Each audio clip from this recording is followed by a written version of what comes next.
Assalamualaikum warahmatullahi wabarakatuh.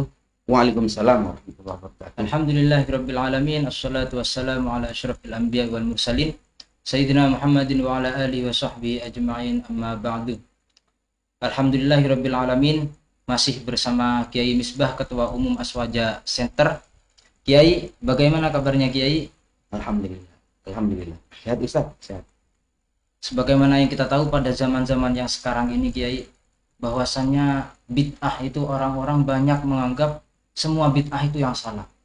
Bid'ah itu disalah-salahkan. Ada perkara baru bid'ah dan itu dianggap salah. Apakah semutlak itu yang dinamakan bid'ah itu? Baik, terima kasih Ustaz. Jadi kalau kita berbicara bid'ah secara mutlak, memang konotasinya menjadi bid'ah sayyi'ah atau bid'ah madmumah.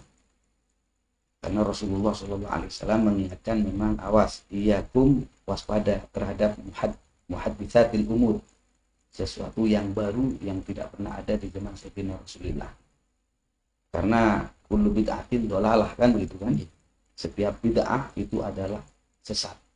Maka ketika kita berbicara bid'ah, maka konotasinya ya bid'ah yang sesat. Padahal kalau kita runtut, kalau berbicara jernih, sebenarnya bid'ah itu ada bid'ah madmumah, ada bid'ah hasanah, kan begitu kan? Makanya dalam hal ini perlu kita bahas secara mendalam. Nah, berkaitan dengan ini, memang kalau kita mengutip kepada sebuah hadis yang pernah disampaikan oleh Sayyidina Rasulullah SAW berkaitan dengan bid'ah ini, Rasulullah pernah menyampaikan begini,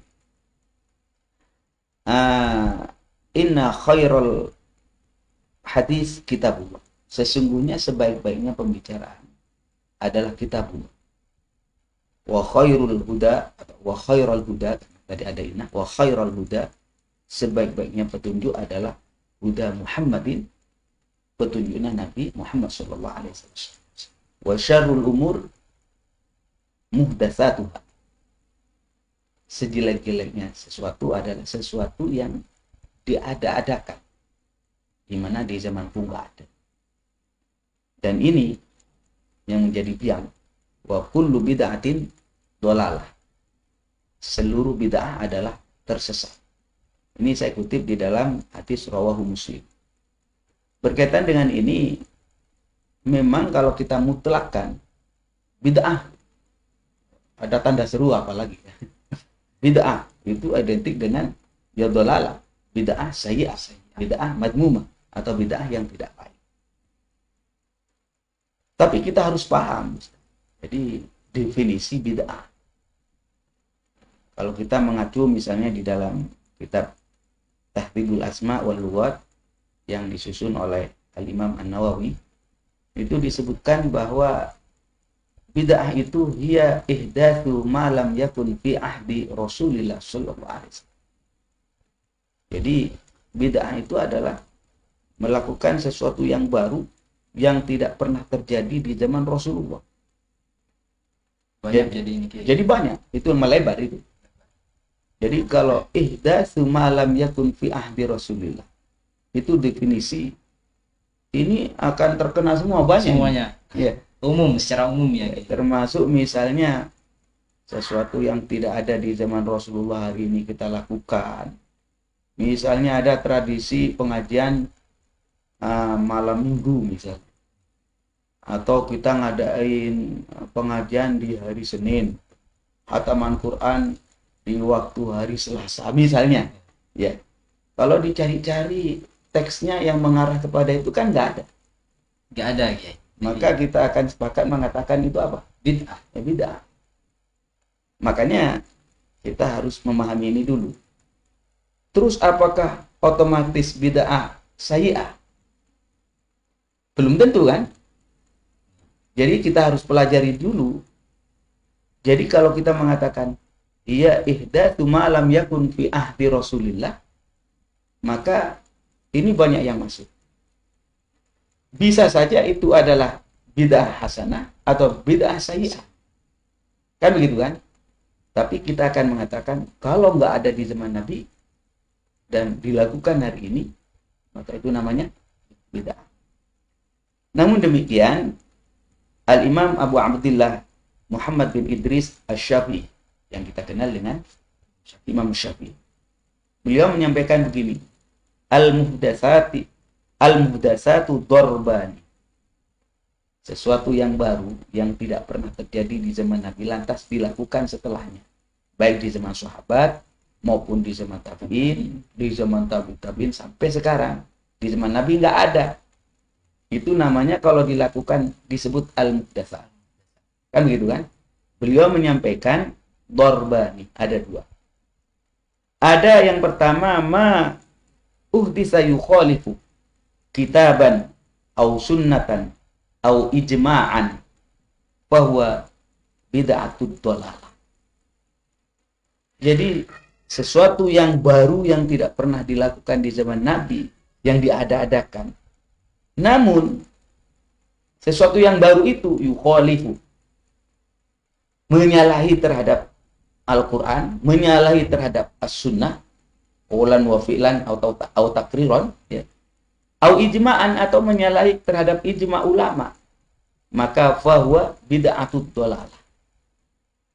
Bid'ah yang jelek ini. Ya, bid'ah yang jelek atau bid'ah yang tersesat.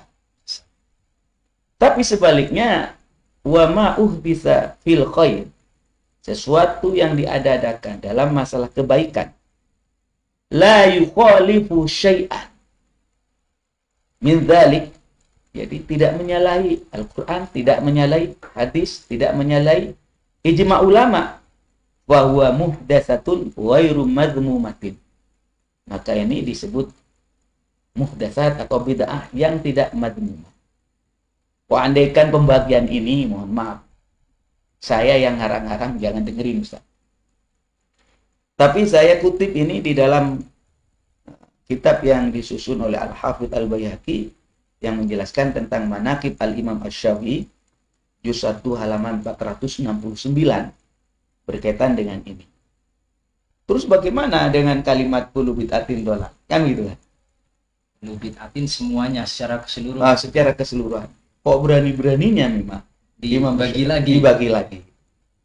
Jadi menurut Imam An-Nawawi, hadis di atas yang tadi saya sebutkan kullu bid'atin ya, itu adalah hadis yang perlu ditaksis. Hadis yang umum itu. Jadi misalnya nih, ditaksis dengan apa? Ditaksis dengan hadis yang lain. Ada perbandingan dari hadis ya, sehingga Ustaz paham ya yang saya maksud dengan taksis itu? Ya, mungkin diperjelas. Ya, diperjelas ya. Maksud saya, ditaksis itu diarahkan kepada yang khusus. Misalnya begini, ada sebuah hadis yang menerangkan berkaitan dengan man sanna, barang siapa memberi contoh fil Islam, dalam Islam, sunnatan hasanat, sunnah yang baik, kan gitu kan, falahu ajruha, maka dia akan mendapatkan pahalanya, wa ajru man amila biha ba'dahu, dan pahala orang yang mengikuti, niru saya melakukan kebaikan, kemudian ditiru oleh sampean. Saya bikin pengajian hari Sabtu, nggak ada di zaman Nabi, bid'ah lah ini, Kiai. Katakan bid'ah. Kemudian ternyata apa yang saya lakukan tidak menyalahi terhadap Quran, terhadap hadis, terhadap ijma, ditiru oleh sampean. Saya dapat pahala terus ini. Min wari ayam kusa min ujurim syai'. Sampai kapan? Terus. Tidak dikurangi pahala yang diberikan kepada saya. Tambah diamalkan, tambah banyak dong pahala saya. Berarti plus pahala yang saya dapatkan, sampean juga mendapatkan. Nah, iya. Bayangkan itu. Itu penjelasan hadis. Tapi ingin saya tekankan, di sini ada kalimat ini, Ustaz. Wa man sanna fil Islam sunnatan sayyi'atan. Jadi kalau tadi sunnatan hasanatan, di sini ada kalimat barang siapa memberi contoh dalam Islam. Lelampah katanya orang Jawa ya. Sunnatan sayyi'atan. Sunnahnya itu sunnah yang jelek, contoh yang jelek, ditiru. maka kana alaihi wisruha, saya dapat dosa. Wa wizru man amila biha, dan orang yang mengamalkan, yang niru kelakuan saya itu, saya juga dapat kebagian dosa juga. Juga mengalir ke jenengan juga ya. Lah, naudzubillah. Min wairi ayyam kusah. Jadi tidak dikurangi sedikit pun. Al hadis au kama qala. Jadi kita ini Ustaz kalau punya baca hadis, punya tradisi, kita ini mengatakan al hadis au kama qala Rasulullah sallallahu alaihi wasallam. Ini takutnya kita khawatir jangan-jangan nanti yang dibaca saya itu misalnya tidak pas benar dengan dauhnya atau sabdanya Sayyidina Rasulullah. Ini kan bahaya ini. Kalau ada orang ngomong ini hadis Rasulullah padahal bukan, ya paliyata bawa maka dahunan, bukan dapat pahala, malah dijebloskan ke neraka. Lah pertanyaannya, kok berani ya? Tadi sudah kulun Rasulullah. Kullu bid'atin secara keseluruhan adalah bid'ah. Nah ya. Namun di sana masih ada 2 pembagian lagi. Kok bisa dibagi begitu? Memang kalau kita perhatikan, ada memang kulun yang bermakna ba'dun, Ustaz. Ada kulun yang bermakna sebagian. Secara keseluruhan tapi maknanya sebagian. Nah, sebagian. Ini kalau kita berbicara dalam Al-Quran misalnya. Ya. Dalam surat Al-Anbiya ayat 30 ada sebuah ayat yang berbunyi wa ja'alna minal ma'i kulla syai'in hayy. Wa ja'alna, dan aku telah jadikan minal ma'i, dari air, kulla syai'in hayy, semua sesuatu yang hidup aku jadikan dari air. Sepakat ya ini? Seluruhnya Secara keseluruhan. Saya tanya, malaikat diciptakan oleh Allah dari mana? Dari nur, cahaya. Berarti kulunnya bermakna Sebagian dari ciptaannya. Oh, iya. Misalnya saya tanya kepada Ustaz, iblis, setan dijadikan dari api. Padahal di sini ada kalimat wa ja'alna minal ma'i kulla syai'. Syai' itu yang masuk malaikat, malaikat jin ya, termasuk setan, iblis, kulla syai' itu semua ciptaannya Allah. Tapi kenapa nyatanya tidak dijadikan dari air? Saya tanya, iblis sesuatu apa bukan? Sesuatu. Hidup apa tidak? Hidup. Jadi di sini ternyata tidak dijadikan dari air, tapi dijadikan dari api. Kalau setan, kalau malaikat dari cahaya. Makanya di sini kul itu tidak semua bermakna kulliyah, tidak bermakna keseluruhan. Ada juga yang bermakna mayoritas, sebagian besar. Contohnya apa? Saya berani mengatakan itu. Wa khalaqal jannah. Kan begitu kan? Mimma rijim minnar. Di dalam surat Ar-Rahman ayat 15 itu, para jemaah. Itu dikatakan wa khalaqal jan, dan Allah menjadikan jin mimma rijim minnar, dari bara api. Coba, padahal kita sepakat jin itu syai' juga. Hayy juga, hidup juga kan? Dan di ayat yang tadi dari air ya. Padahal tadi dikatakan seluruh sesuatu yang hidup aku jadikan dari air. Apakah Allah itu tidak konsisten? Bukan begitu yang perlu diperbaiki, itu cara berpikir kita. Bahwasanya memang kul itu tidak semua bermakna keseluruhan. Ada juga yang bermakna mayoritas. Ini para jemaah sekalian. Maka dalam hal ini kalau kita perhatikan, memang di zaman Sayyidina Rasulullah Shallallahu Alaihi Wasallam, misalnya contoh tarawih yang diadakan jamaah oleh Sayyidina Utsman. Ya, Sayyidina Utsman, Sayyidina Umar, Sayyidina Abu Bakar. Jadi begini, cerita sholat tarawih. Kalau kita sholat tarawih di Indonesia ya, karena madzhab Syafi'i ya, kan rata-rata 20 rakaat. Itu kalau di Indonesia. Nah, sholat tarawih yang kita lakukan ini sebenarnya kalau kita mengacu kepada perilaku atau apa yang dilakukan oleh Sayyidina Rasulullah Shallallahu Alaihi Wasallam, itu enggak 20 rakaat, enggak setiap malam.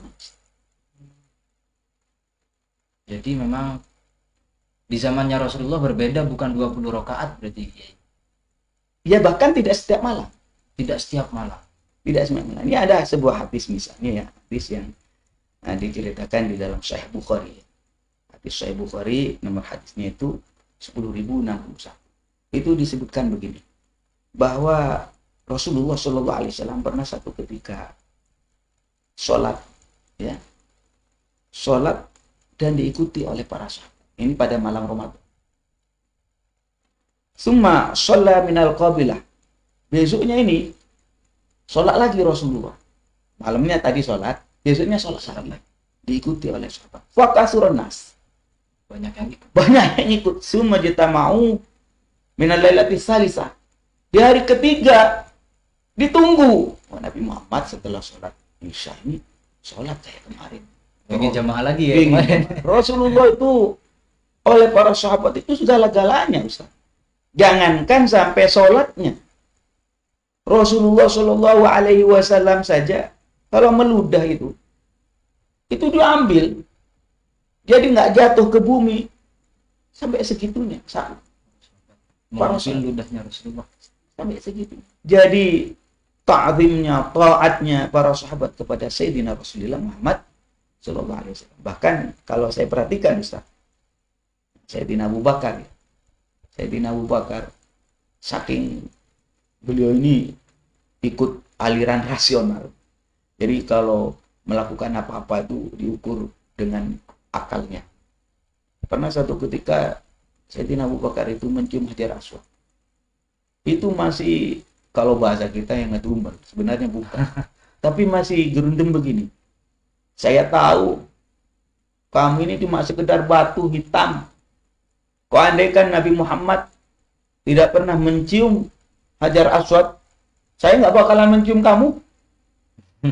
Berarti menganggap memang Hajar Aswad itu memang suatu benda yang tidak ada apa-apanya. Iya, karena beliau mengapa melakukan itu? Ittiba. Ya, ittiba dan ikut kepada Sayyidina Rasulullah Muhammad SAW. Akhirnya singkat cerita para sahabat pada nunggu nih. Ceritanya sholat tarawih. Nunggu. Nabi Muhammad nggak keluar. Pada malam ketiga itu.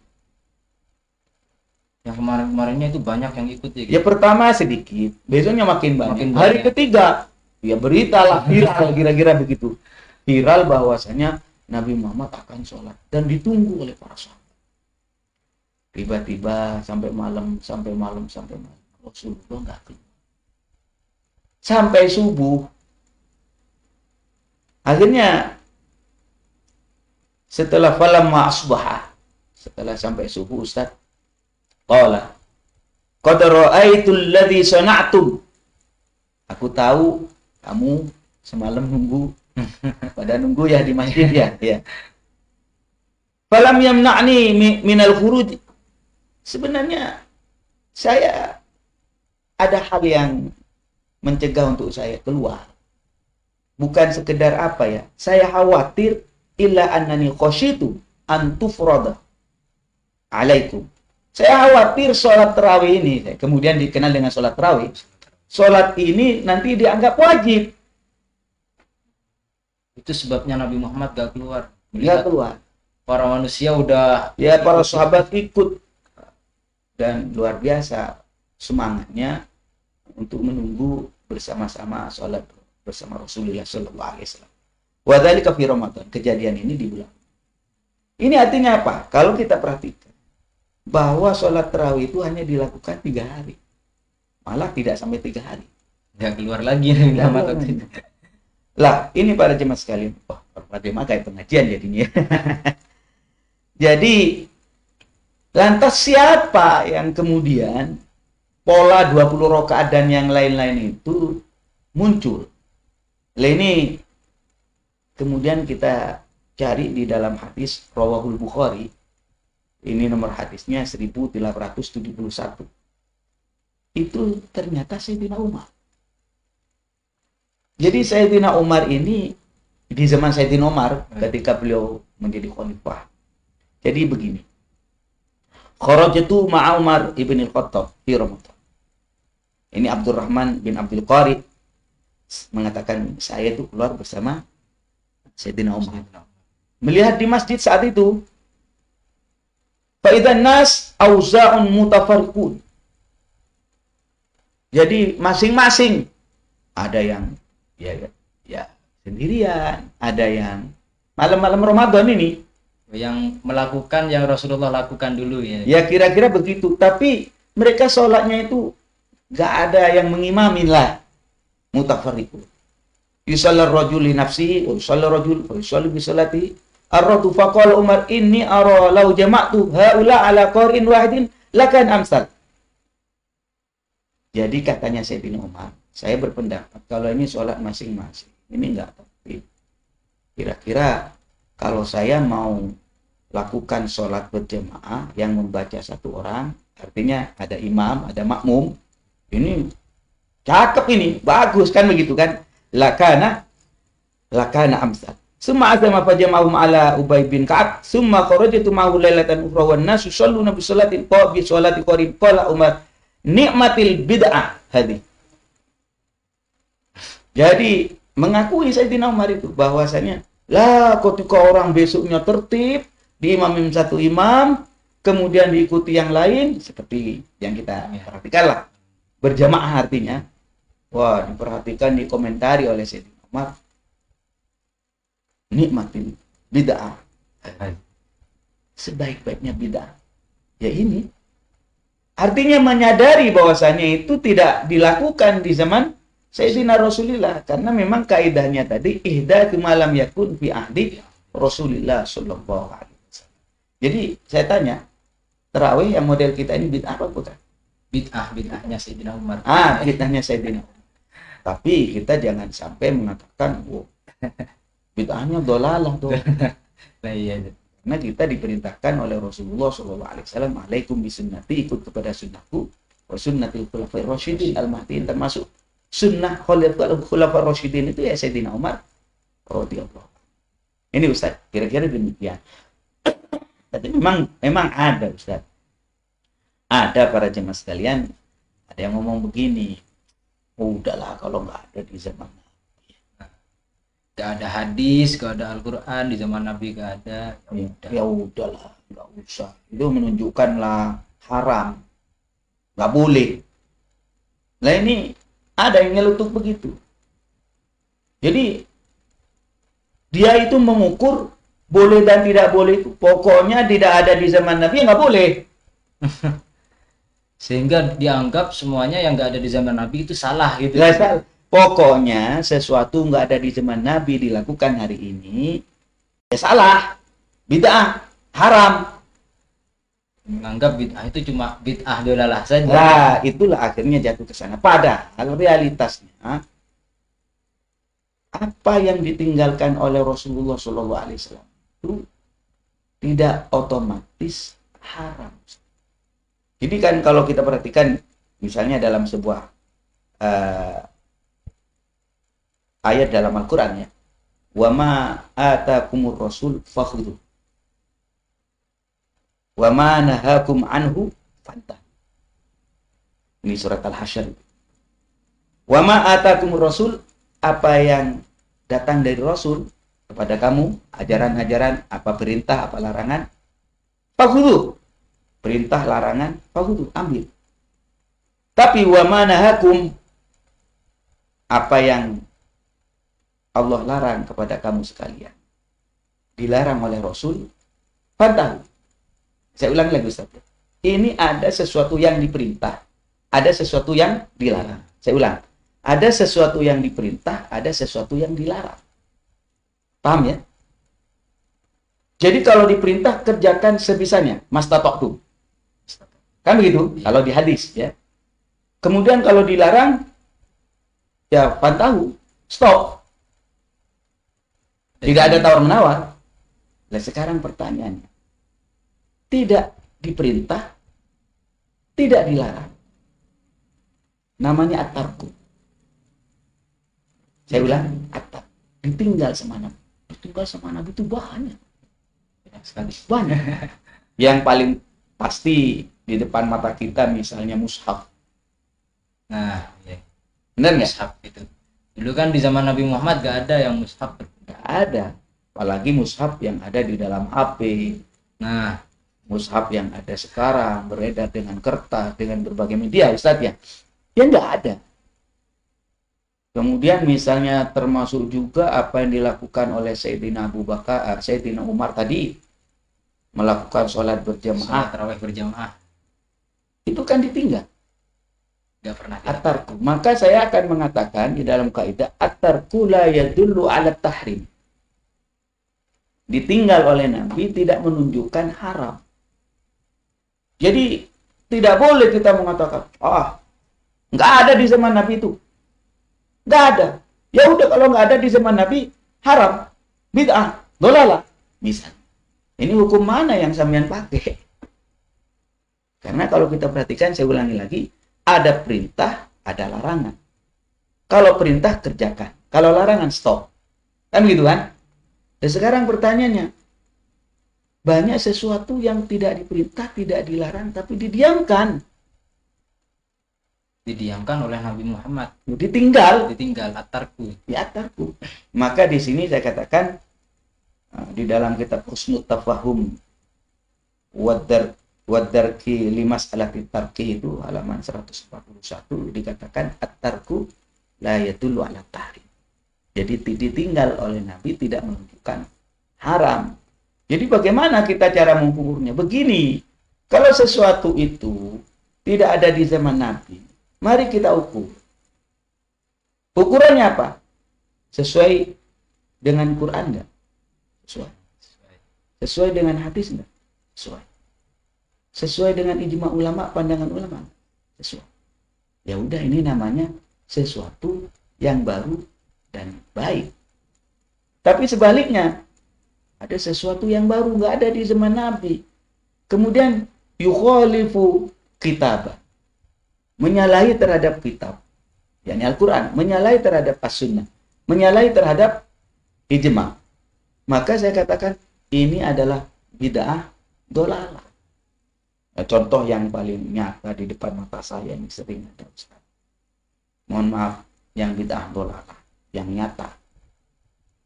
Kadang orang selamatan, Ustaz. Ingin selamat. Kemudian dia ambil kepala sapi. Kemudian kepala sapi itu dilarung, dibuang ke laut. Dibuang ke laut. Saya tanya, kok dibuang ke laut? Untuk tolak balak katanya.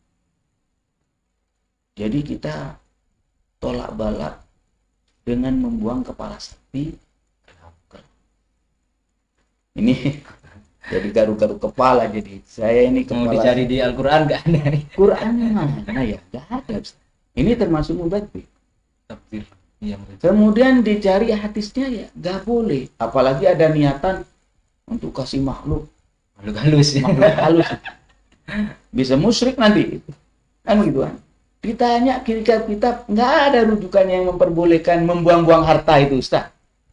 Maka kita akan mengatakan, oh ini namanya bid'ah dolalah ini. Nggak ada tawaran, sudah. Nggak begitu.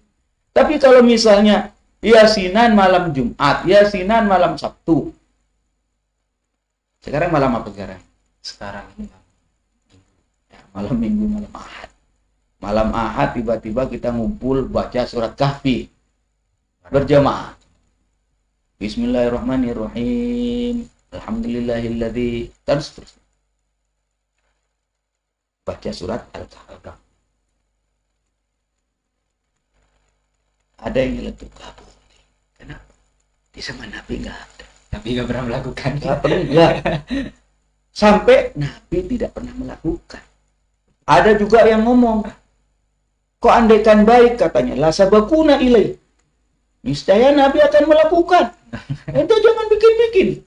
Kok kreatif dalam bidang agama? Kreatif. Nah itu. Ini orang harus lebih belajar lebih jauh lagi ya. Harus lebih bijak lagi. Sehingga nanti begini, Ustaz. Banyak amalia yang dilakukan oleh sahabat. Dilakukan oleh tabi'in. Dilakukan oleh tabi'in. Banyak, Ustaz. Di mana kelakuan itu, pekerjaan itu nggak ada di zaman Nabi. Tapi kita tidak terlalu kaku menghukumi lantas ada di zaman Nabi, pokoknya bid'ah, dolalah. Dasarnya agama Islam sudah sempurna. Kalau memang dia baik, Nabi Muhammad akan melakukan terlebih dahulu. Padahal faktanya kalau kita ngomong apa adanya, sampean kok hitam dengan saya ini sekarang. Bid'ah ya, Ya bid'ah. Bid'ah kan?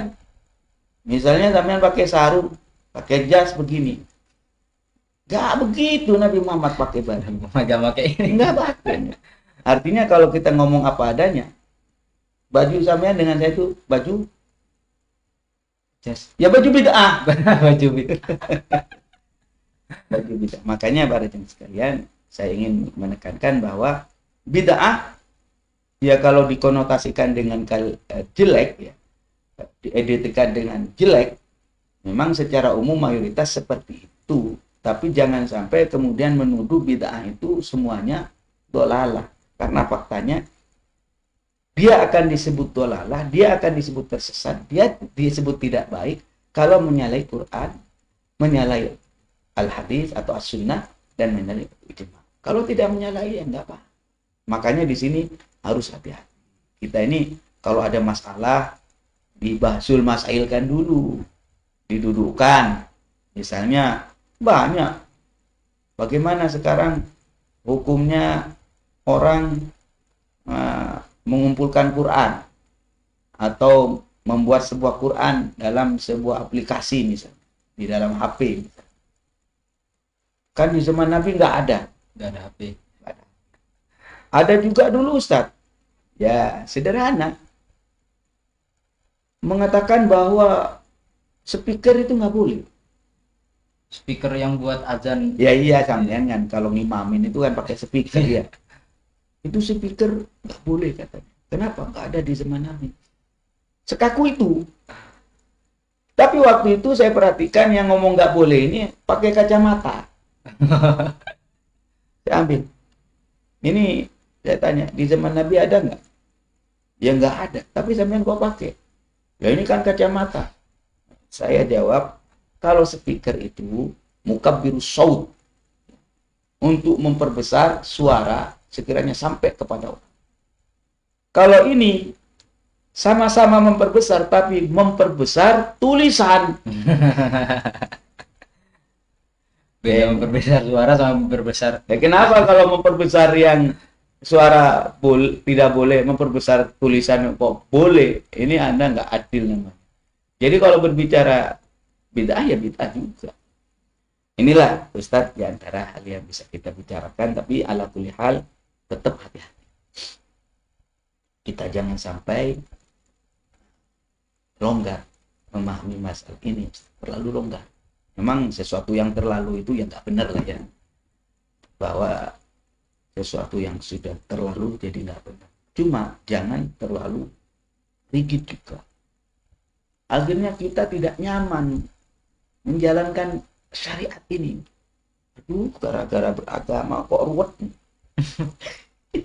Akhirnya gak beragama. Ya akhirnya ada yang ekstrim Ustaz. Akhirnya gak beragama Pak. Nggak usah lah, nggak usah agama-agama. Ada yang begitu. Ada juga yang ngomong agama itu merepotkan, seakan-akan sudah tidak ada orang yang benar kecuali dirinya, karena dia punya ukuran tersendiri. Sekali lagi, mari kita belajar lebih luas lagi berkaitan dengan ajaran-ajaran Islam. Cari guru yang benar, dan kita jangan sampai mudah membid'ahkan, apalagi mengkafirkan kepada sesama umat Nabi Muhammad. Saya boleh Ustaz. Kalau saya mengatakan ente kafir, kafir itu mendal ke saya. Sebaliknya Ustaz ngomong ente musyrik, kalimat musyrik itu kembali ke Ustaz. Jadi yang berbicara itu yang kafir aslinya. Ya iya begitu jadinya. Ngomong kafir kepada orang Islam. Kafir karena orang Islam. Malah begini. Berkaitan dengan apalagi mengkafirkan. Kamu kafir. Karena tidak sepaham dengan kita. Padahal dia sudah Islam, KTP-nya Islam. KTP-nya. Kan gitu kan? Amaliannya Islam. Jadi ada sebuah ungkapan yang disampaikan oleh Imam Malik. Jadi kalau ada orang Islam keluar sebuah kalimat atau perilaku, seakan-akan 99% itu sudah indikasinya kafir, Ustaz. Musyrik lah. 99. Wa yahtamilul iman min wajhin. Cuma tinggal satu. Misalnya dia punya keris, dimandiin terus. Baru Jumat manis. Jumat manis ya. Kemudian, ngapain? Mandiin keris. Oh, mandiin keris itu apa tujuannya? Ya biar bersih. Kan ada juga orang yang curiga. Kamu itu tahayul itu. Itu namanya musyrik. Kok musyrik? Menyekutukan Tuhan. Seakan-akan yang memberi manfaat itu keris dimandikan. Padahal yang memandikan orang Islam. Kita bisa mentafsiri padahal bukan satu, masih banyak yang bisa ditafsiri Islam. Dia tadi selesai sholat, kemudian dia mandiin, bisa ditafsir kenapa dimandiin?